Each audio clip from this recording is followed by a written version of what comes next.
So welcome back to the reading of Land and Sea.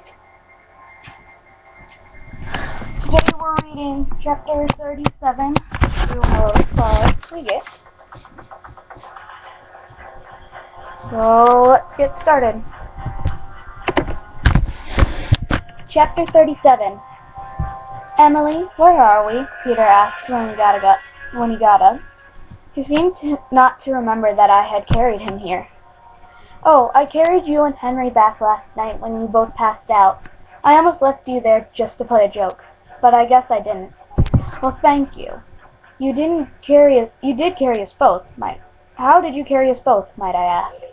I actually carried Henry, then used my magic to carry you. You have learned a lot since I last saw you. Thank you, but now we have a boy to comfort, I said, and walked out to Henry's tent. Emily, where are you? Henry called out as I entered the tent. He must have just woken up, because his eyes were still bleary with sleep. Don't worry, buddy, I'm right here. Did you have fun last night? Yeah, that was a lot of fun. Where's Peter? I want to thank him for letting me come. He's recovering from the shock of appearing in our bed after falling asleep on the sand. No, I'm right here. I'm glad you had fun last night, Henry, Peter said, slowly getting into the room. He wheezed out every word, as if he was in pain. His right leg was lagging behind him, as if he had somehow broken it on the way home. Peter, are you okay? You look pretty jacked up. You want some help getting back into our bed? I asked. I was really worried about him. He was really dying because he loved me. Yes, that would be nice. You're in charge for the day, Emily. Hopefully the boys will listen to you, Peter said. He seemed to be growing weaker as the seconds wore on. I used my magic and gently levitated him out to our tent. Don't worry, Peter. You'll be just fine. Henry's going to take care of you while I'm helping the boys. I'll be back in an hour or two, I said, then let Henry in. Whoa, this place is huge. Yep, that's exactly what I said. Now, there's a bucket full of cold water on my desk and a clean washcloth next to it. If Peter starts to heat up, come looking for me or Felix. I'll be back in a bit. Oh, and Henry, here's something that you can read to him if he gets better. I handed Henry a replica of his book from back home. Thanks, Emily. I won't let you down, Henry said. I smiled at him, then gave Peter a kiss on the cheek. I'll see you monkeys later. Don't forget to call me if anything happens, I called over my shoulder as I walked out. I was really worried about what might happen if Henry forgot to come get me if things went worse. Emily, what's wrong with Pan? Where is he? Felix asked as I got to the center of camp. All right, gather around, boys. I have something important to tell you, I called to the lost boys, who slowly entered the camp. What's going on? Where's Pan? What does Emily want? They asked as they came over to me. All right, here's what's up. Peter is dying. And yes, before you say anything, it is because of me. We need to keep going on. Peter has everything planned out. All we have to do is move on and get to work. Now come on, slackers, let's get these jobs done, I said. I could feel my eyes turn an icy blue, even more so than normal. You heard the lady. Get to work, Felix yelled. The lost boys ran to get to work. Just by looking at my eyes, they knew I meant business. About 2 hours later, the lost boys had gotten 2 dozen fish, 8 dozen coconuts, and enough firewood to last us 4 years. Although, we probably weren't going to need it all. Henry came out just as the boys were returning from their jobs. Emily, Peter blacked out. He's not moving, and he's hardly even breathing. What can we do? Henry asked once he got over to me. Well, bud, that part is very important. We have to take him to Skull Rock. But all magic comes with a price. What's the price? We need the heart of the truest believer. And Henry, Peter and I are led to believe that is you. Wait, me? How can it be me?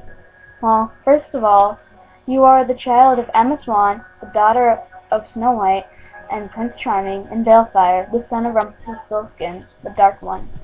Second of all, you are the one who kept flying without me or any extra pixie dust. I have never seen anyone but me or Peter do that before. Yeah, I guess that would make a bit of sense. What do I have to do? I don't know that part, but Peter does. I know how we can get him awake for a while, I said, and I walked into our tent. I levitated Peter, making it look like he was standing upright. I then created a simple health potion that would keep Peter up and going for about 3 or 4 hours. I poured the liquid into Peter's mouth and he gasped for air. "What happened? Where am I?" Peter asked. "Oh, you were basically dead, but I thought you would want your master plan. You would want to put your master plan into action," I told him. The ice was leaving my eyes, and they returned to their normal light blue color. "Oh, okay. Did you tell Henry what he has to do?" "Yes, and he is ready," I said. Peter tested his legs out and swiftly moved through the tent door. "Henry, Emily, follow me. We're going on a boat ride," Peter said. Henry and I got into line with Peter and followed him all the way to the western side of the island. We got into a boat that magically rowed us to Skull Rock. "Whoa, that is a cool rock," Henry said. He gazed in amazement at the wondrous skull-shaped island in front of us. "That it is, lad. I have only been there once, and that was when I lived alone on the island," I told him. "Yes, and that was about 34 years ago, and it hasn't changed a bit." "Well, except for the hourglass," Peter said. He seemed to be gazing at something, but he blinked too quickly for me to see what he was looking at. I turned around and saw lights shining on the island. "That must be Swan and the others. Wonder if they're going to try and follow us," I thought to myself. "Emily, what are those lights on the island?" Henry asked. He followed my gaze to see the torches. "Oh, the pirates that Peter spotted must have seen us leaving and probably had wanted to attack. Luckily, we were faster than they expected," I said. Henry held a look of shock on his face. He must not have realized that I was lying. "Okay." He sat in quiet the rest of the way to Skull Rock. When we finally arrived, Henry and Peter walked up the stairs to the room.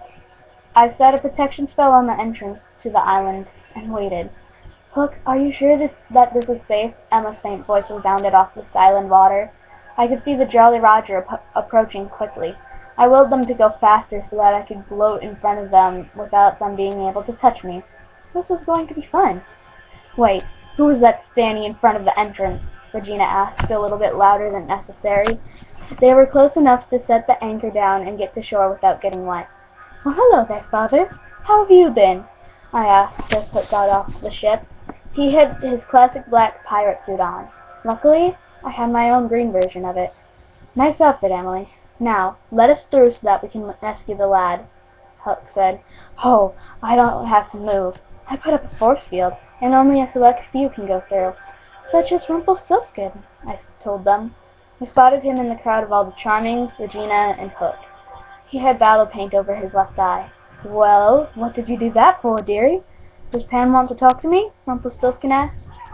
"Actually, yes, he does, and he's expecting you right now," I said. "You going, or should I get Peter?" "Fine, I'll go. Move out of the way," Rumpelstiltskin said, stalking past me. He was angry, but I could see that there was something he was hiding. "All right, and for the rest of you, one question is allowed to be asked." "So, Father, would you like to go first?" I asked. I willed my eyes to go to an icy color, and they did. Emma, Regina, and Snow gasped in shock. They had not been expecting me to do that, which was good. "How did you do that?" Hook asked. He was shocked as well, but not as much. "Oh, I was always able to. I almost froze Rumpelstiltskin before I blacked out from the effort," I told him. "All right, Emma, you next." "Where's Henry?" Emma asked. "With Peter, and don't worry, he'll be dead before you get there," I said. "Wait, dead? What do you mean dead?" Regina asked. "Are you sure you want to waste your question on that?" Regina nodded her head. "Peter is dying, and Henry is willing to give his heart to him." "What will happen to Pan when he gets Henry's heart?" Snow asked. "He'll be able to live and still love me," I said. "So he was going to die because he loved you?" Charming asked. "Yes, he was. It was the curse of being young forever, and yet he still fell in love with me," I said. "You are now all out of questions. I'm surprised you didn't wait to use them." "Emily, let them up!" Peter called from the next level. I brought down the force field and ran for it. It sounded like a stampede of elephants was following me up the stone stairs. "Peter, where's Rumpelstiltskin? I thought he was up here with you," I said as I got up the stairs. I glanced around and couldn't find him anywhere. I glanced at Peter and saw Pandora's box in his hands. I didn't know this was the plan. "He's safe in here." I don't think you have anything to worry about. Now, Henry, it's time, Peter said. Henry walked out from behind a corner. I think I'm ready. Wait, what are they doing here? Henry said. He glanced around and saw everyone standing there. Henry, don't listen to Pan. He's nothing but a bloody demon, Hook said. Oh yeah, then why did he treat me like a son? Henry asked. Because he was practicing for our child, and because you are like a son to him, Henry, I said. I hoped that above all he would believe me. I trust Emily. For all I know, you could just be a trick to get me out of saving magic, Henry said, determined. Blast your determination, Charming. You gave it to the boy, Hook shouted. He seemed truly amused by this statement, and I couldn't help but snort a little before going back to being icy. All right, Henry, it's time. I'll give you some magic that'll help. Peter waved a hand over Henry's, and it glowed brightly red. Henry, please don't do this, Regina called from the other side of the room. I have to. Can't you see? I'm saving all of you. All magic comes with a price, and I'm saving it, Henry said. A brave statement. Henry shoved his hand into his chest and pulled out his heart. It had a golden hue around it, as if it was enchanted. He took it and shoved it into Peter's chest. A strong wind of magic came out, and everyone was knocked to their feet, except for me and Peter. Feeling better? I asked. Peter jumped up and off the ground and flew around a bit, then picked me up around my waist. Much. Now, why don't we leave them in peace for a bit? Peter asked. I nodded my head, and off we flew. We sailed over the camp, the lost boys cheering below. We spent a few hours in the air before landing on the cliff. Thank you. Now could we please go to sleep? I'm feeling a bit tired, I said. Well, I don't. I feel so much younger than before. How could Henry stand so much energy? Peter said. He spent most of it chasing around people, such as Swan. Now, please, bed. All right, fine, we can go to sleep. Thank you. Good night, boys, I said sleepily. Good night, Emily, they replied in chorus. They smiled wearily as I passed each of them. It was good to be clean. Chapter 38. Peter, they're here. They cast a knockout spell on everyone but us, I said quietly. Then we must play the game. Come, it's time, Peter said, and we walked out of the tent. Well, mate, sorry to bother you, but you have something that may just be ours, Hook said. Don't you dare. Emily, go quickly. I'll be at the tree fort in a minute, Peter said. I glanced at the crowd of people in front of me and made a run for it. Well, look what we have here. Emily, how kind of you to stop by and see me. Rumpelstiltskin shot out from behind a tree and put his dagger to my neck. What are you doing? I wheezed out. He was gripping me a little more tightly than comfortable. Oh, you know what I'm doing. Bring me to Pan. Now. He drew the dagger closer to my throat, and I could feel it slowly slicing through my skin. I began walking slowly forward, still gripped by Gold. We are close to where Peter was going. Follow me, I said. We went up to a tree that Gold seemed to recognize. Emma, Regina, and Snow were tied up with vines at the base, and Peter was taunting them. Peter, you might want to look Pan, you might want to look behind you, Regina snickered. Emily, don't worry. I'll help you in just a second. Let me finish up here, Peter said. Oh, you'll be finishing up all right. Now, I have no regrets, Regina said, and she broke out of the vines. She went straight up to Peter's face and ripped Henry's heart out. Peter collapsed to the ground, and all I could do was stand there and watch. Once Peter stopped moving, Gold let me go. I ran up to Peter and gripped his shoulder. You have no idea what you have just done, I said between sobs. Oh, we do. Now get out of here before we finish you as well, Regina said. She seemed thoroughly angry. I gripped Peter's shoulder tighter and teleported us back to camp. Chapter 39. I gave Peter more of the life potion when we got back to camp. The Lost Boys were waking up, and they wanted to leave. Emma must have come while I was giving Peter a potion. Boys, please don't leave. What about Peter? I asked. He had grown weak again, and not sure what to do. I was desperate. The boys began to leave the camp, all except for Felix. Emily, we have to go with them. What else are we to do for Pan? Grab him. It's time to go, Felix said. He waited by our tent door, not wanting to disturb Peter. I went inside and gasped. I turned to Felix, and I couldn't believe what had happened. Peter left, was all I could get out. Peter ran as fast as he could through the jungle. He had to get to the ship, and with his powers taken away at the time, he had to go quickly. He wished he could have told Emily, but she would have just stopped him. Why did I have to do this? Why did I have to fall in love? The ship swayed slowly on the waves, and Peter sped up to catch it. His legs pumped beneath him, and he was sweating buckets. Just a little further, Peter whispered to himself. The ship was leaving, and Peter was losing speed. He looked up and saw Emily flying above.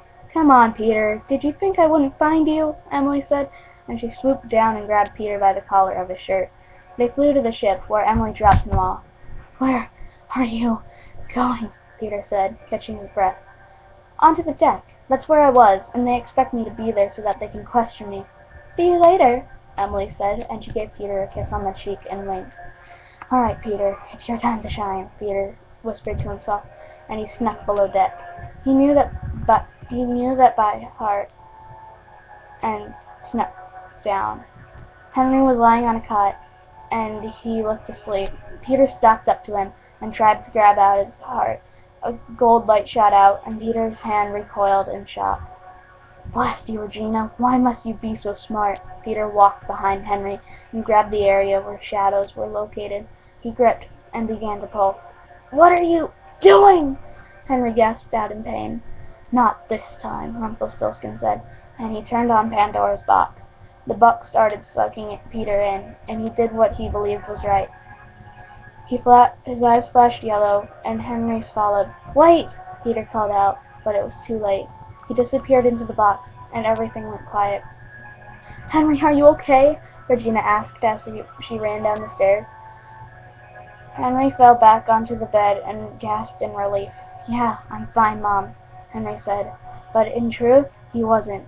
Peter had switched their bodies, and now Peter was in Henry's, which meant that Henry was trapped in Pandora's box. "Ha ha!" Peter stood up and walked up the steps. The lost boys were sitting on the deck, eating some sort of stew. Emily sat near the wheel, talking to her father. "Hey, Henry, come up here," Emily called out to him. He ran up the steps and gave her a hug. They would have to discuss things later. He walked up to Hook and shook his hand. "Hello, lad. How are you feeling?" Hook asked. "Fine, just a bit shaken," Peter replied. He stood next to Emily, hardly leaving her side. He noticed that it may be suspicious, so he walked up to Emma and gave her a hug. "Hey, kid, you don't look too good. Why don't you go rest, and when you wake up, we'll be home in Storybrooke," Emma said. Peter nodded his head and walked down the stairs.